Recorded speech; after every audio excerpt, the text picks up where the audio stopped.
Middle east में जारी तनाव के बीच पीएम मोदी ने लोकसभा को संबोधित किया। इस दौरान प्रधानमंत्री ने बताया कि सरकार इस युद्ध के बीच क्या कदम उठा रही है ताकि भारतवासियों को कोई दिक्कत न हो।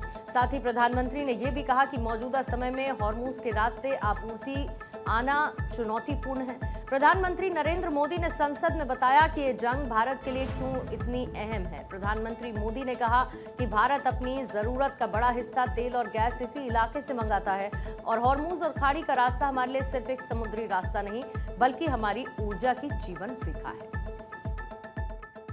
भारत में बड़ी मात्रा में कच्चा तेल, गैस और फर्टिलाइजर जैसी अनेक जरूरी चीजें हॉर्मुज स्ट्रेट के रास्ते से आती है। युद्ध के बाद से ही हॉर्मुज स्ट्रेट में जहाजों का आना जाना बहुत चुनौतीपूर्ण हो गया है। बावजूद इसके हमारी सरकार का ये प्रयास रहा है कि पेट्रोल, डीजल और गैस की सप्लाई बहुत ज्यादा प्रभावित न हो। भारत ने बीते 11 वर्षों में अपनी एनर्जी इंपोर्ट का डाइवर्सिफिकेशन किया है। पहले क्रूड ऑयल, एलएनजी, एलपीजी ऐसी एनर्जी जरूरतों के लिए 27 देशों से इंपोर्ट किया जाता था। वहीं आज भारत 41 देशों से एनर्जी इंपोर्ट करता है। अध्यक्ष जी, बीते दशक में भारत ने संकट के ऐसे ही समय के लिए कच्चे तेल के भंडारण को भी प्राथमिकता दी है। आज भारत के पास 53 लाख मीट्रिक टन से अधिक का स्ट्रेटेजिक पेट्रोलियम रिजर्व है और 65 लाख मीट्रिक टन से अधिक के रिजर्व की व्यवस्था पर देश काम कर रहा है। जंग में शामिल देशों और प्रभावित देशों से भारत के गहरे व्यापारिक रिश्ते हैं और ये इलाका दुनिया के बाकी देशों से हमारे व्यापार का भी अहम रास्ता है। और सबसे बड़ी बात कि खाड़ी के देशों में करीब 1 करोड़ भारतीय रहते हैं, काम करते हैं। ये हमारे अपने लोग हैं, उनकी सुरक्षा हमारी जिम्मेदारी है। और इसके अलावा खाड़ी में चलने वाले व्यापारी जहाजों में भारतीय नाविकों की भी बड़ी संख्या है। प्रधानमंत्री मोदी ने कहा कि इन सब वजहों से भारत की चिंता बाकी देशों से ज्यादा है और इसीलिए जरूरी है कि संसद से एकजुट और स्पष्ट आवाज दुनिया तक पहुंचे कि हर भारतीय की सुरक्षा हमारी जिम्मेदारी है। युद्धरत और युद्ध से प्रभावित देशों के साथ भारत के व्यापक व्यापारिक रिश्ते हैं। जिस क्षेत्र में युद्ध हो रहा है वो दुनिया के दूसरे देशों के साथ हमारे व्यापार का भी एक महत्वपूर्ण रास्ता है। हमारे लिए ये रीजन एक और कारण से भी अहम है।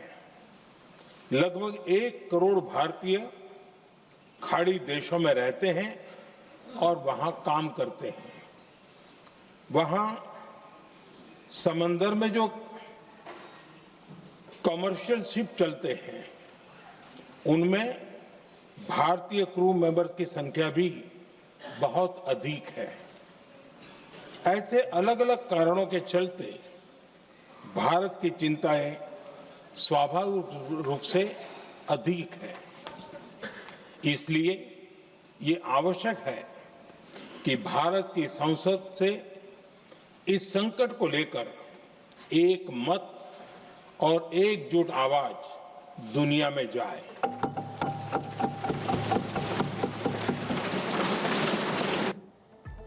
प्रधानमंत्री नरेंद्र मोदी ने बताया कि मिडिल ईस्ट में फंसे हुए भारतीयों की मदद के लिए सरकार क्या कुछ कर रही है। प्रधानमंत्री मोदी ने कहा कि प्रभावित देशों में भारतीय दूतावास लगातार काम कर रहे हैं, चाहे वहां पर काम करने वाले भारतीय हों या घूमने गए पर्यटक, सबकी मदद हो रही है। भारत और प्रभावित देशों में 24 घंटे इमरजेंसी हेल्पलाइन और आउटरीच रूम बनाए गए हैं। इनके जरिए हर जरूरतमंद को ताजा जानकारी दी जा रही है। प्रधानमंत्री मोदी ने साफ कहा, संकट के वक्त देश के अंदर और बाहर हर भारतीय की सुरक्षा सबसे ज्यादा इंपॉर्टेंट है। जब से ये युद्ध शुरू हुआ है तब से ही प्रभावित देशों में हर भारतीय को जरूरी मदद दी जा रही है। मैंने खुद पश्चिम एशिया के ज्यादातर देशों के राष्ट्राध्यक्षों के साथ 2 राउंड फोन पर बात की है। सभी ने भारतीयों की सुरक्षा का पूरा आश्वासन दिया है। दुर्भाग्य से इस दौरान कुछ लोगों की दुखद मृत्यु हुई है और कुछ घायल हुए हैं। ऐसे मुश्किल हालात में परिवारजनों को आवश्यक मदद दी जा रही है। जो घायल है उनका बेहतर इलाज सुनिश्चित कराया जा रहा है। अध्यक्ष जी, प्रभावित देशों में हमारे जितने भी मिशन हैं वो निरंतर भारतीयों की मदद करने में जुटे हैं। वहां काम करने वाले भारतीय हो या फिर जो टूरिस्ट वहां गए हैं, सभी को हर संभव मदद दी जा रही है।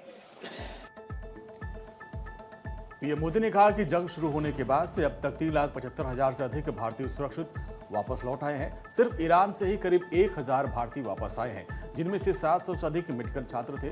और उन्होंने कहा कि खाड़ी देशों में पढ़ने वाले बच्चों की पढ़ाई पर असर न हो, इसके लिए सीबीएसई ने खाड़ी देशों के स्कूलों में 10वीं और 12वीं की परीक्षाएं रद्द कर दी हैं और बच्चों की पढ़ाई बिना रुकावट जारी रहे, इसके लिए भी जरूरी कदम उठाए जा रहे हैं।